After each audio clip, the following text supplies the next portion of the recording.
thank you for joining us today in this, I hope, very interesting session. I'm Yasmin Najim. I'm a studio manager and producer at Painting Practice. And we've been using virtual reality and virtual production accidentally since actually quite a while, but more specifically in some of the projects that you might have heard of, such as His Dark Materials most recently. Today I'm going to run you through how we've started using virtual production and virtual reality, how we got involved in this sort of new tech world, and how we've developed our initial ideas, the advantages and the disadvantages of it, and what we think will be happening in terms of virtual production and virtual reality in the film and TV industry. We've developed this new app called Plan V, which is based off the same idea that James Cameron used quite a few years back when he worked on Avatar. We thought that was a brilliant technology, but it was also very expensive and quite unaffordable for anyone else who didn't work in Hollywood. So Dan May, who's the director at Painting Practice and who's also a VFX art director, sat down and started thinking how we could have sort of the same app or the same software and tech, and how we could use it and make it cheaper, make it work almost as good or perhaps even better now, because a lot of years have gone. In terms of how we initially started, even before actually developing and inventing Plan V, we had some virtual production level, although once again accidental, on Black Mirror already. It was all filmed with screen all around, and that was really pre-virtual production and virtual reality technology at the time. No one really believed in it as much.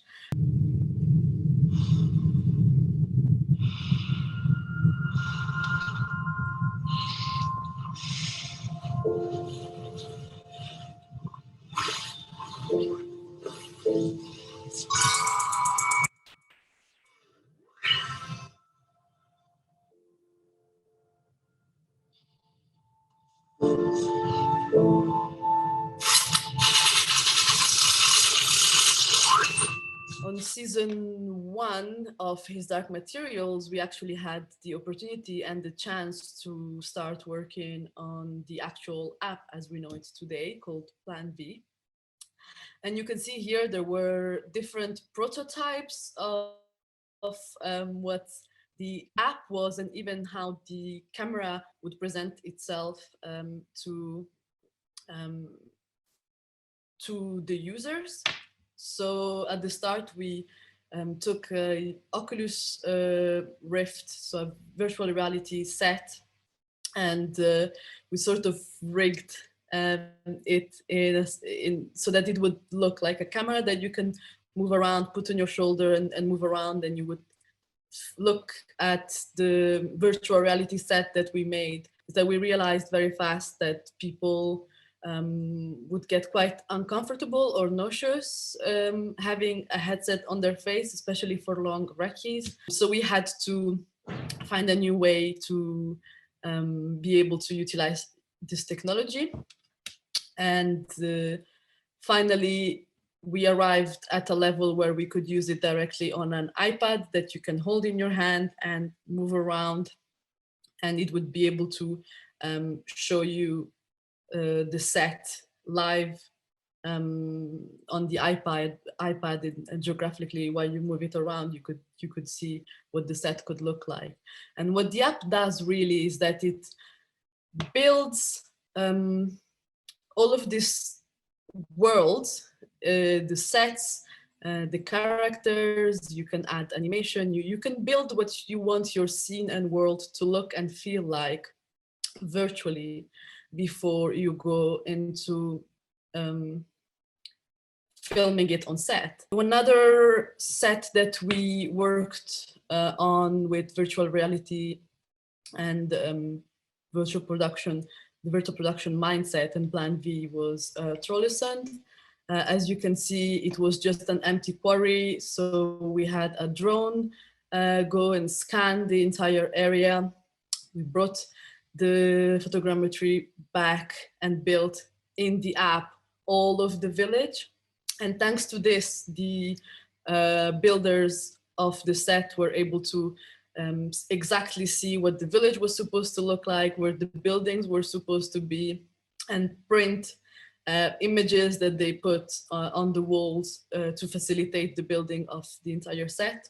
The pros, once again, of it are that it's more affordable in terms of VFX. If you plan everything in advance, you are saving a lot of money by not wasting cuts in post-production. It's also democratizing virtual reality in the way that we wanted it to be more affordable. Once again, this type of technology, because they require a lot of working amount and skills to be created and to be realized on set, often are quite unaffordable. So why is this relevant now, this type of technology?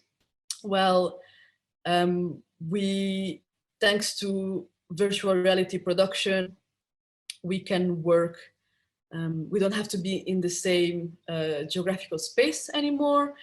So we have started working from home a bit more, but also in regards of working on a big production, you have people who perhaps you have a director who's in LA, and you have someone who's in London and someone who's in Budapest, and you want to be able to get them on the same time, looking at the same set, and being able to do that on an app, on a virtual reality app, where you just send them a link pretty much, and they can all click on the link, download the set, and then just like sit on their computer, be able to talk to each other and walk together in this virtual set.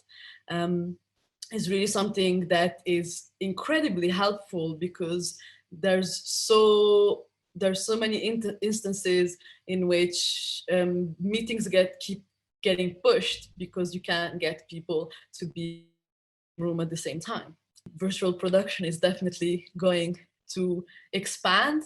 It's not yet going to take over the world, although we honestly believe that the COVID has really made think people differently about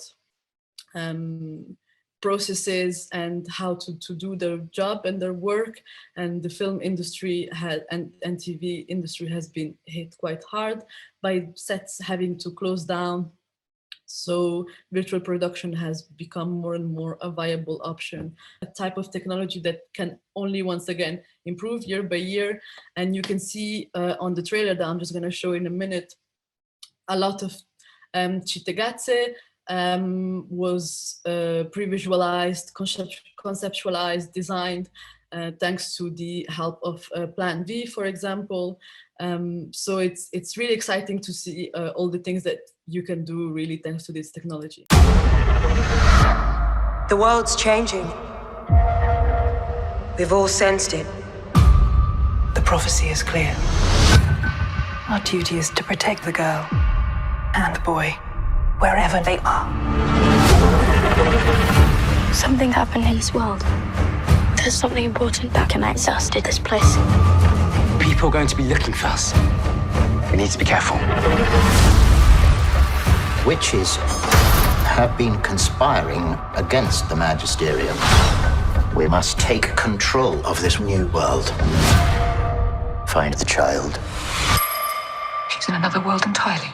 So we are only expecting productions to be picking up more and more on this type of technology, and not be afraid of using them, not be afraid of trying new things and be creative in new ways. And we can only hope that it's something that is gonna increase the overall quality of film and TV. Thank you. Hello, my name is Finn Ross. I'm co-creative director and co-founder of Frey Studio based in London, and I'm talking to you today about XR. I think an important thing to acknowledge before we go too much further is XR has existed before COVID. It's easy to think that this is a technology born of necessity. However, it's been around, particularly in film and television, for a lot longer than the course of this year. However, its COVID-friendly nature has brought it to our attention very rapidly because it's something we can use to continue to engage with our audiences. Another thing I want to say before we go too much further is there's a lot of terminology that gets used in this area that all effectively means the same thing. You know, extended reality, XR, smart stage, virtual production, mixed augmented reality, it's all the same thing. It's the process of placing a performer on a stage made of LED screens. And onto these LED screens, a virtual world in real time is rendered to the screens from the perspective of the camera. This is then composited together by the media server that then extends the world beyond the boundaries of the screen and then can also layer in graphics in the front plate to create one complete picture. The kind of image that would traditionally be achieved by green screen shooting and post-production can now all be achieved live and directly down the lens. This is an exciting possibility for anyone who's ever tried to make anything in a camera before. I think it's opening up kind of new fields of possibilities for collaboration, creating new kinds of teams, and creating new and interesting kinds of content. The basic XR workflow requires two computers at its simplest form. One is a high-end computer that in real time renders the virtual world and sends that over a high-speed network to a media server. The media server takes that incoming signal and calibrates it with cameras, the camera's positional data and screens to then composite the signal together into the image that we see. You can add or subtract, you can't subtract, you can add more and more computers depending on how many incoming streams you need, depending on how many cameras you're using, and depending on the scale in which you're working. The possibility really is endlessly. Another thing that's quite interesting is the system as it stands is largely render engine agnostic, allowing for greater creative choice. How it works is the media server, which sits in the center, the most popular at the moment is made by a company called Disguise, takes the signal from either a Unity system, an Unreal system, or a Notch system. This for us as a creative studio is fantastic because we can choose the most appropriate creative tool for the project we're working on. And it also allows us to kind of adapt to a technology that's rapidly changing as it changes it. This I kind of like because we're not shoehorned into any one way of thinking, and it's interesting seeing how different software companies approach the same problem. I find that sort of refreshing to not be just in one box. Frey Studio's current approach is Disguise-centric, and then we also use Notch and Unreal. It's also worth noting you can sidestep the media server and do it entirely in the render engine. However, that you need a significant understanding of code and the systems in which you're working with. For us as a fundamentally creative house, we've chosen to stay with the Disguise system because it's all neatly in one box and it's very well supported. Another important thing to note is, as much as I use the term virtual worlds, that's only because they are not real. However, if you require them to look photoreal, that is absolutely possible. But as much as they can be hyper photoreal, they can also be hyper unreal, opening up a whole world of creative possibility, which is deeply exciting. So how did Frey, a company largely and significantly involved in shared experiences for the live environment, become involved in XR? Our work had previously been in rock and pop, theatre and opera, exhibition and live events. Now we find ourselves largely working in a sort of broadcast and streaming environment. Well, 2020 has been a turbulent year for everyone, and we had a very exciting year planned full of exciting projects. And then in the space of 5 weeks, 5 days even in March, we watched all of that sort of rapidly vanish. And by late spring, we were all going a bit stir crazy. We were missing doing our jobs. We were missing engaging with audiences and missing entertaining people. But also we had a wage roll that needed to be paid. We had rent that needed to be paid. And we wanted our company to still be here the following year. So we knew we needed to do something.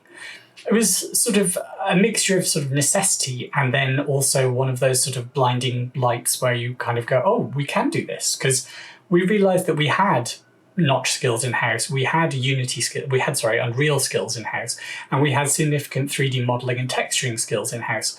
So, and we also had excellent relationships with Disguise, Notch, and Unreal. So with all of this in mind, the real question to us was like, why aren't we doing XR? This is a technology for the live environment. This is a technology suited to some of the industries we've commonly worked in. So this is something we need to do. And frankly, at this point, what have we got left to lose? So we set out on a process of research and development to explore the possibilities of this new medium. We built about 15 worlds. We looked at fashion, music, corporate, broadcast, and avant-garde.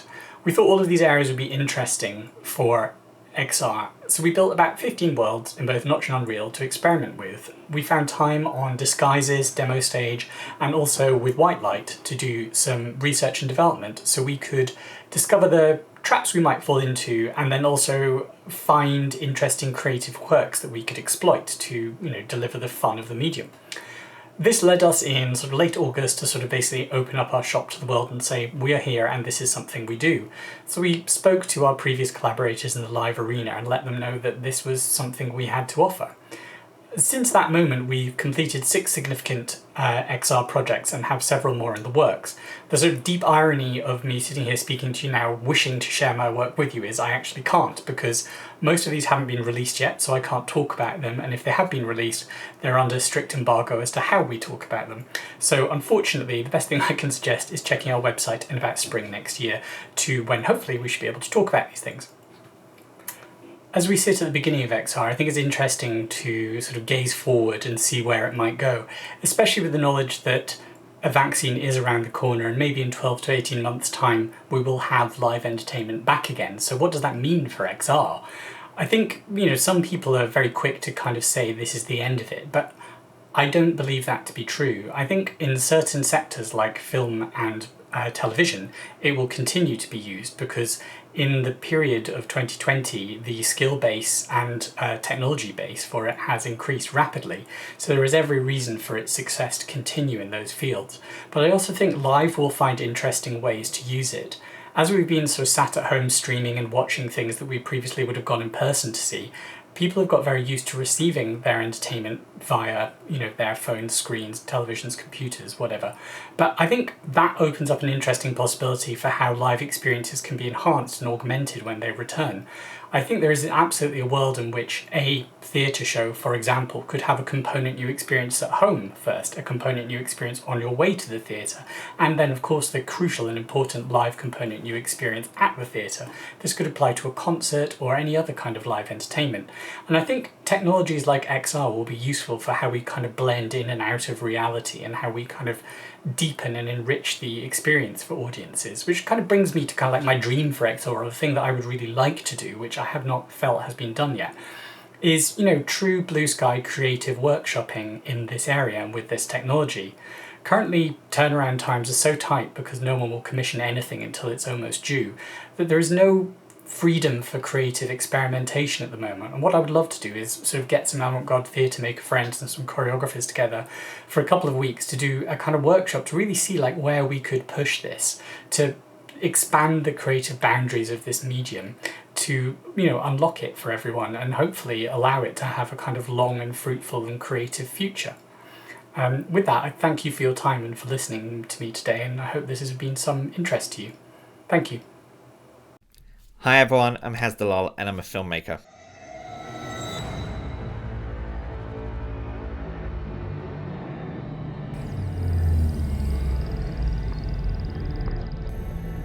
I said stay live. This is life. And this unprecedented mix of human consciousness and technology. I would suggest that this is the beginning of the future, of astronauts to come. I see it! Excuse me, truck! Over there, go! Coming through! On your left! Ah! Now on your right! Oh God! As a filmmaker, I've always loved pushing the boundaries when telling high concept genre stories. Therefore, being a hands-on director with a solid grasp of this technology actually allows me to create a space for my collaborators and the actors to really live and breathe the worlds that I actually love building to tell these stories. So how did I fall into the world of directing CG animation? Well, it actually all started early this year when a comic book company reached out to me to ask me to direct and produce a proof of concept. And this project was called The Theory, and I picked a story called Battlesuit. And Battlesuit is essentially a CG animated proof of concept, essentially a pilot, in order to be made into a television series.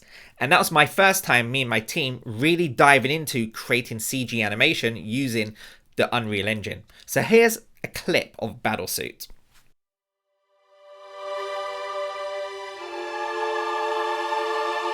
I could spend my entire career analyzing just one planet, looking at one species, without ever knowing for sure if I got their history right. I'm out!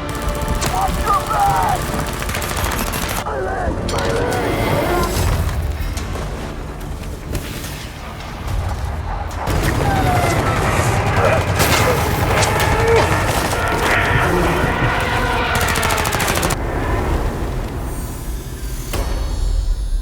So Battlesuits came out on May 2020 and it was widely received in all the press, which was really cool. It was also part of a huge Made in Blade campaign from Razer, mainly because the entire animation that you saw was created entirely on a Razer Studio 15 laptop, which is powered by a Quadro 5000 RTX card.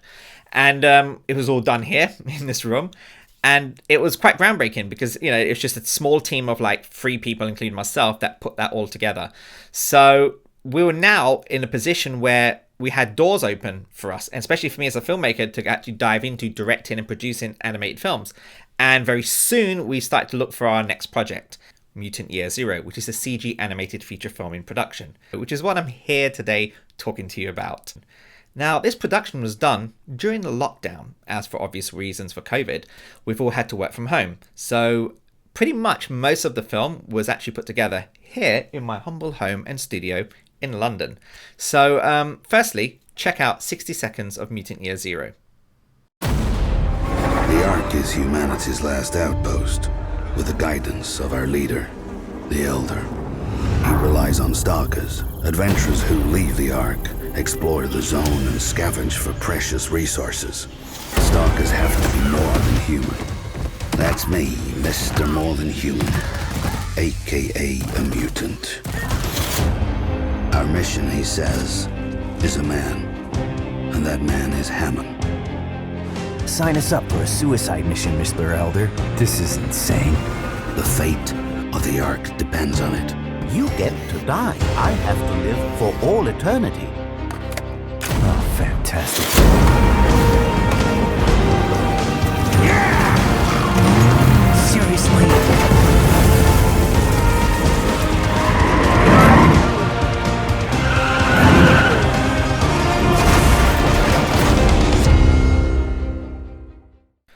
Okay, so that was super fun to work on, and we all had a blast making that early footage of Mutant Year Zero.